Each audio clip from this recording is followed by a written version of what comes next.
I am not interested in the presidents of this country to make money. I am not looking for money. I am not looking for a job because I have left one at the bank. And I'm not looking for money. I'm here for only one purpose. While I'm alive, with the skills and the experience I have, make my contribution to fixing the nonsense that is going on in our country. Dr. King of Fred Matiang'i left the New York City, where he was working, to come back to Kenya to be appointed by President Uhuru Kenyatta as a cabinet secretary for ICT. For those who do not know, check the history. Now again, Dr. King of Fred Matiang'i has left Washington, or maybe New York, where he was working with the World Bank, to come back to Kenya to vie for president. When he came from New York the first time, he delivered what you call proper transition from analog to digital in the ICT, plus many other projects. And then he was later on taken to education, where he transformed immensely. After that, he moved now to interior, where there were issues, but at least also give his best, because we are facing a lot of terror attacks from various parts of this country, So I believe that is the thinking we need for a leader of his caliber. To win an election is different from becoming a leader. So Dr. King of Fred Matiang'i's speech is that one of who is the president now, what he will do when he's the president. But now when he wants to be the president, we must get Dr. King of Fred Matiang'i for the campaign, the person we need in the campaigns. Right now I've seen him trying to put things the right way, but I believe he's yet to bring out what we need, which probably might do later on. But bado hatujafika pale tunasema, Matiang'i is now very serious. Bado hatujafika. Let me give you a small story here. Back in 2020, actually this year, 2025, we had Justin Muturi give some revelations on how things used to happen in government. He actually told people that back in when they were just appointed, there was this project of planting 15 billion trees. 15 billion trees in the country, that is huge. And while he was saying that, he said that when he was given the contract to look at, he realized that there was something fishy. In that there were individuals in government who are going to directly benefit from this kind of an initiative. And apart from that, it was not according to the law. So Justin Muturi literally decided to cancel that thing. And as an attorney general, he had those powers. Suddenly, the entire motivation from government went down. Nobody else is talking about planting of trees. Then you ask yourselves, why, if it was an initiative of the government? Because we were not told at that time money is coming from outside. It's only self-interest that make these people talk about projects. That is just a hint. All these projects probably we are seeing in government, at least there are some benefits some leaders in government are directly getting. Let's talk of the housing levy, housing projects right now. There's someone who supplies cement, metals, and many other construction materials. And money is already available for payment, in that the public has already given money in the form of housing levy to be used in the construction of these houses. That is what is happening. What are the results of these leaders benefiting directly from the projects that we have in government?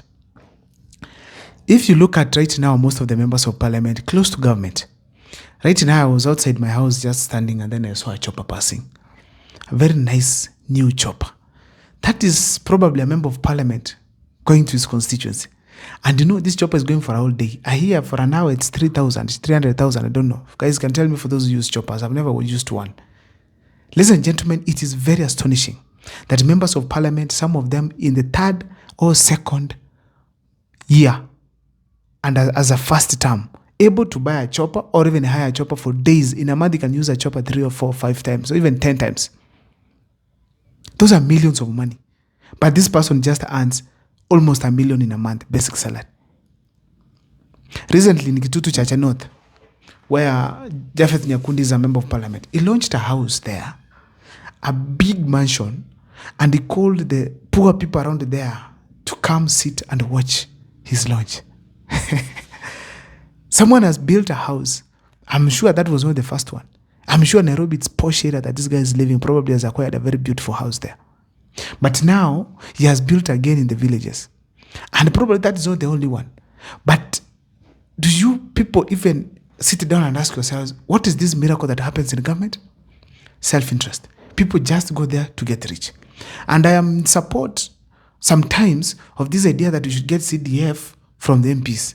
But you also ask yourself, once it is taken to the Ministry of Education, will it make sense? Because these people will still increase taxes and school fees. People are benefiting right, left, and center from the government projects around. So therefore, the thinking that Dr. Kenyans Matiang'i is bringing on board, that is the thinking of the leader we need in 2027 once he has taken power. Honestly, be it Gachagua, be it Kalonzo, be it Matiang'i, be it whoever comes from the opposition side, at least let that be the thinking of every leader. But all these leaders we're having right now will wait for an angel to come from heaven. I wish Matiang'i at least tries, he actualizes what he has said. Apart from that, if you right now sit down and look at the state of Kenya right now, people are complaining that they're not getting money to their pockets. This is simply because some money is cut somewhere. It was supposed to come down to do some projects, but someone literally decides that no, yendi chini, yangu kwanza, person pockets as Kenyans cry in the villages. If you go to various parts of this country and you see a tall building being brought up, I was listening in Kabete, I asked, hey, this house looks nice. It's not for a businessman, that is a politician. There's a miracle that happens in government which we need to understand as Kenyans. But nevertheless, come 2027, let Kenyans choose leaders based on their history, especially on service delivery.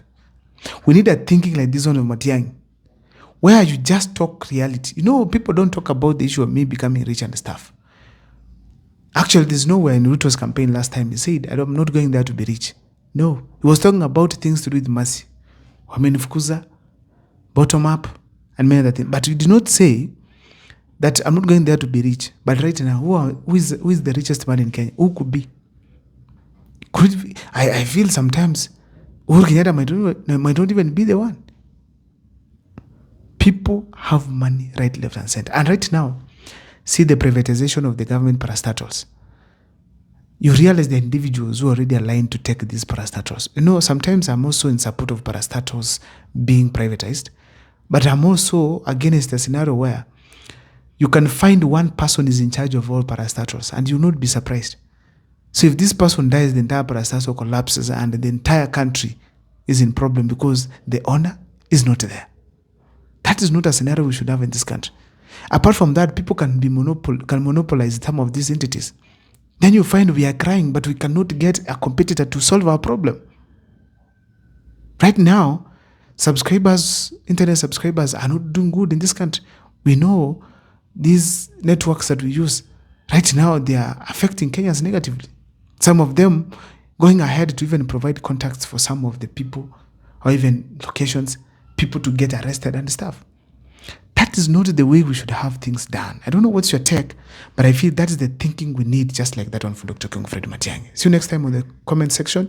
Please make sure that you share with me what you think. My name is Abel Mukua. I've come up with a program. We are going to engage each other live on TV, on my channel. So please, if you are interested, reach out to me so that we can be able to engage. Okay? You tell me, I tell you a topic you want today to talk about, it is share. So come on board, let's share about it. What are the challenges you're experiencing? If you're experiencing that, come on board and share with me. Thank you so much. May God bless you.